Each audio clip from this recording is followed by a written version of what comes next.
Bonjour à tous, alors j'espère que vous allez bien. Alors aujourd'hui, eh bien ça va être le lavage de mon épandeur à engrais qui en a bien besoin. Ouais, j'ai fini il y a une petite heure ce que j'avais à faire avec. Et bien maintenant, c'est comme nous, hein, il a besoin d'une petite douche. Allez, c'est parti. Bon, ça y est, une petite heure quand même à laver parce qu'il y a pas mal de recoins. Mais bon voilà, c'est déjà plus propre.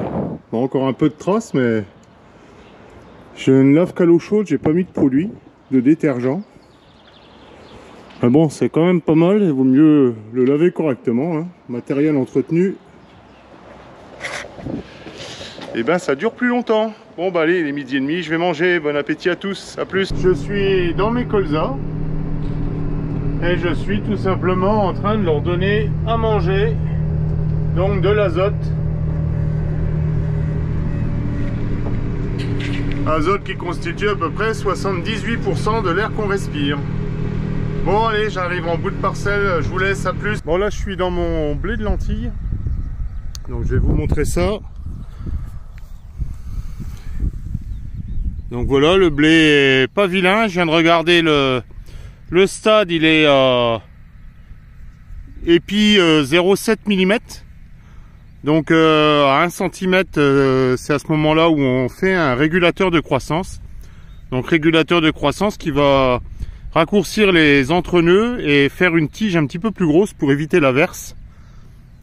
Que le blé soit couché l'été en cas de forte pluviométrie, on va dire. Et vous pouvez constater par exemple le sol. Voilà. Je sais pas si vous voyez, tenez là une petite araignée. Tous les trous qu'il peut y avoir, avec toutes les petites remontées de turicules que les vers de terre ont pu faire. Bon, il arrive un moment, ils en remontent de moins en moins, puisque en fin de compte, les vers de terre, du moins les anéciques, ceux qui font des trous verticaux, en grande profondeur, font des galeries verticales tout simplement pour évacuer l'eau, parce qu'ils ne savent pas vivre dans l'eau. Donc voilà, donc comme on approche de l'épi...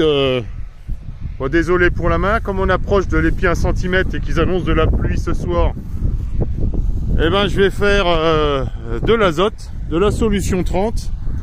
Alors de la solution 30, c'est-à-dire qu'il y a 30% d'azote dans le volume de liquide que je peux avoir là. Et si on multiplie par une densité de 1,3, ça veut dire que j'amène 39 unités, 39 kg d'azote à l'hectare. Donc comme là je vais mettre, désolé pour le vent, comme là je vais mettre 200 litres hectare. Je vais amener donc 78, alors on raccourcit toujours, on dit 80 unités. Mais décidément, il y a du passage. Attendez, je coupe. Bon voilà, j'ai laissé passer les enjambeurs et les tracteurs, parce que pas mal de monde se presse en ce moment à apporter l'azote, parce qu'ils annoncent dès ce soir de la pluie. Donc peut-être pas beaucoup de pluie, mais assez pour que l'azote pénètre les quelques premiers millimètres du sol et ne soit pas perdu par évaporation, par le vent. Bon voilà, un collègue qui comme moi profite... de la tombée de la nuit où il n'y a plus du tout de vent. L'hygrométrie est super bonne pour venir pulvériser pour lui je ne sais quel produit dans son champ. Pour moi c'est un régulateur un régulateur de croissance sur une variété sensible à l'averse.